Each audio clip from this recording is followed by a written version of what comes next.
আসসালামু আলাইকুম রহমতুল্লাহ। আজ আমি লিখতেছি লফজে আল্লাহ। আপনারা দেখেন কীভাবে লফজে আল্লাহ লিখতেছি।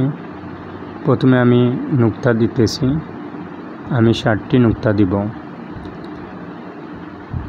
তো নুক্তার যে উপরের অ্যাঙ্গেল আছে, এই অ্যাঙ্গেলটা রাখবেন আপনারা 55 ডিগ্রিতে, এবং উপরের অ্যাঙ্গেল থেকে নিচের অ্যাঙ্গেল সামান্য লম্বা থাকবে।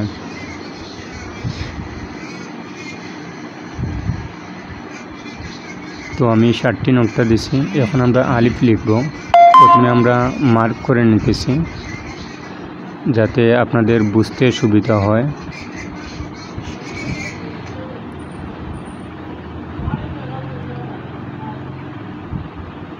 এখন আলিফ লিখব। উপর থেকে সোজা নিচে আসবে, হালকা বাঁকা হবে, হালকা বাঁকা হবে, বাঁকা হয়ে নিচের দিকে হালকা চিকন হবে।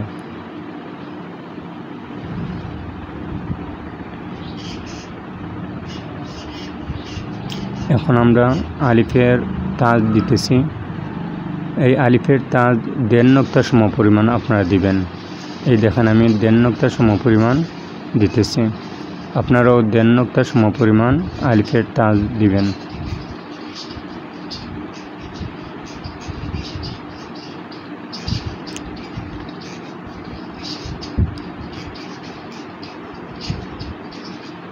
আমরা স্কেল দিয়ে দাগ টেনে নিচ্ছি 3 নক্তা বরাবর।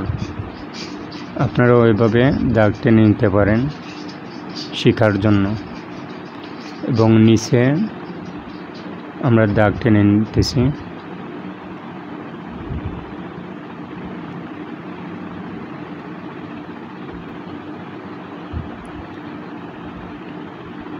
এখন আমরা লাম লিখব।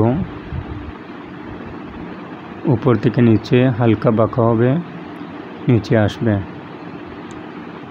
আমরা 6 নক্তার সমপরিমাণ রাখছি। এখন নিচ থেকে উপরে রাউন্ড হয়ে উঠবে।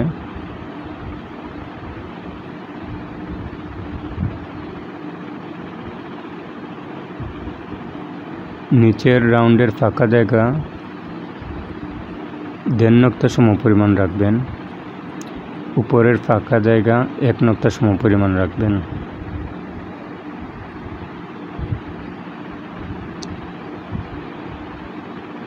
এখন লামের তাজ দিতেছি। 1 নক্তা সমপরিমাণ আপনারা দিবেন। দেখুন তো আমি 1 নক্তা সমপরিমাণ দিয়েছি। এখন লাম লিখতেছি। দেখেন রাউন্ড হবে, রাউন্ড হবে, উপরে উঠবে। পুরো উপরে তুলবেন না, 1 নক্তা নিচে রাখবেন। আমি দেখেন তো 1 নক্তা নিচে রাখছি। এখন হা লিখব। আপনারা লক্ষ্য করেন কীভাবে লিখতেছি। উপরে তুললাম। এই হাঁটা পুরো উপরে তুলবেন না, 2 নক্তা নিচে রাখবেন। এই ফাঁকা জায়গা 2 নক্তা সমপরিমাণ রাখবেন।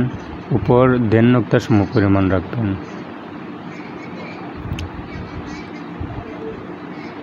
এবং হার মধ্যবর্তী স্থান ফাঁকা জায়গা 2 নক্তা সমপরিমাণ রাখবেন। আর উপর থেকে নিচ 2 নক্তা সমপরিমাণ থাকবে, এবং লামের 1 নক্তা সমপরিমাণ নিচে থাকবে।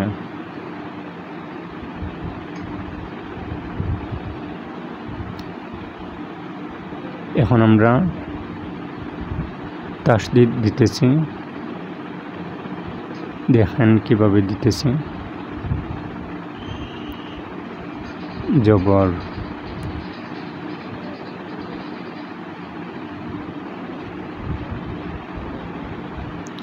খারা আলিফ,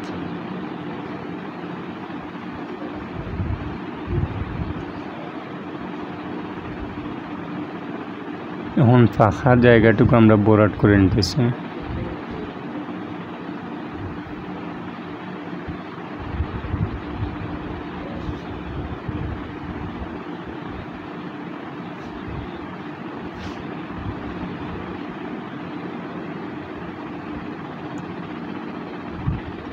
যাতে দেখতে সুন্দর দেখায়।